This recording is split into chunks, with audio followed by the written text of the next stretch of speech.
Rafi and his children are in hiding. They're in a people smuggler's apartment in the Turkish city of Van. In Afghanistan, his home country, Rafi was a TV journalist. He received death threats from the Islamist Taliban. The Taliban were roaming around our village. They knew my address. I was sure one night they would come and kidnap me or kill me. I was known as the man who reported critically about the Taliban. When they lay in wait for him outside his home a few weeks ago, the 34-year-old and his wife Savita decided it was time to flee with their children. The journey here was really hard.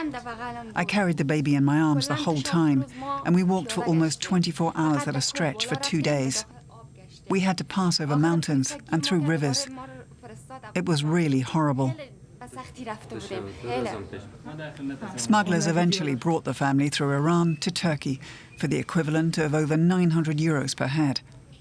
With about 30 others, they're now staying in a small apartment. One of the smugglers, himself Afghan, is willing to talk. Business is good, he says. The number of refugees right now is immense. We can hardly keep up because of the circumstances in Afghanistan, which are getting worse. Sometimes we also pick up people on the street who have been abandoned by other smugglers. Human rights organizations say currently around 1,000 Afghans are arriving in eastern Turkey every day.